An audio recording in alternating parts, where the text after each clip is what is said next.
सच के आसपास वाला झूठ पकड़ना मुश्किल होता है।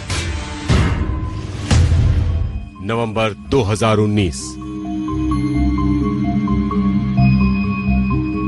सुशांत बेहद परेशान थे।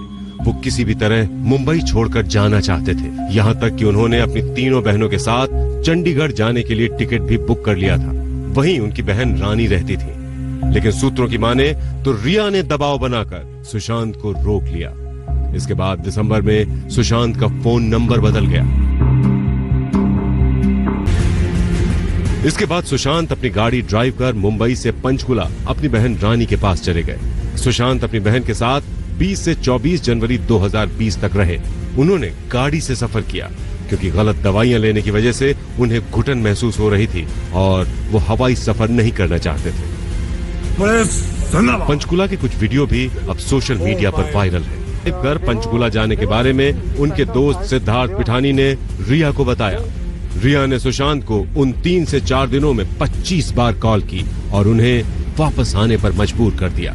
को रिया की सबसे ज्यादा जरूरत थी, तब न केवल रिया सुशांत को छोड़कर चली गई बल्कि उसका नंबर भी ब्लॉक कर दिया। 8 से 14 जून के बीच सुशांत ने कई बार रिया से बात करने की कोशिश की, लेकिन बात नहीं हो सकी। सुशांत के परिवार का आरोप है कि रिया की दिलचस्पी केवल सुशांत के पैसों में थी और जब सुशांत ने रिया से अलग होने का फैसला किया तो उसने सुशांत को ऐसी मुश्किल में छोड़ दिया जिससे वो पार नहीं पा सका। अब सुशांत और रिया के रिश्ते में पैसा और प्रॉपर्टी के एंगल की जांच तेज हो गई है। 2 प्रॉपर्टी ईडी की जांच के दायरे में है। दोनों की कुल कीमत 1 करोड़ 40 लाख बताई जा रही है। आज तक को मिली जानकारी के मुताबिक एक प्रॉपर्टी मुंबई के खार में है। ये 550 स्क्वायर फीट का फ्लैट है जो रिया के नाम पर है। इसकी कीमत 85 लाख रुपए है, जिसमें से 25 लाख रुपए का डाउन पेमेंट किया गया था, जबकि 60 लाख रुपए का लोन लिया गया था। दूसरी प्रॉपर्टी रिया के पिता के नाम पर है।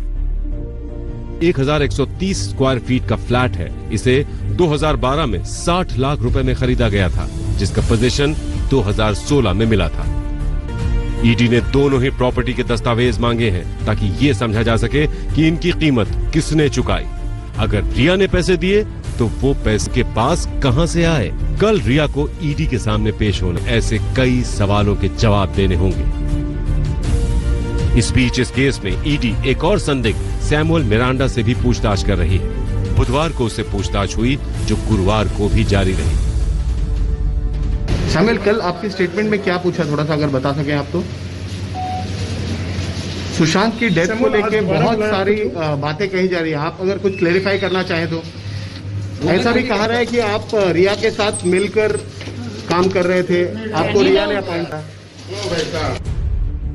सैमुअल सुशांत का हाउस मैनेजर था जिसे रिया ने ही रखवाया था। वो घर के खर्चों और वहां काम करने वाले कर्मचारियों की देखरेख करता था। पटना में दर्ज कराई गई एफआईआर में सैमुअल को भी आरोपी बनाया गया है। दिल्ली में अंजना ओम कश्यप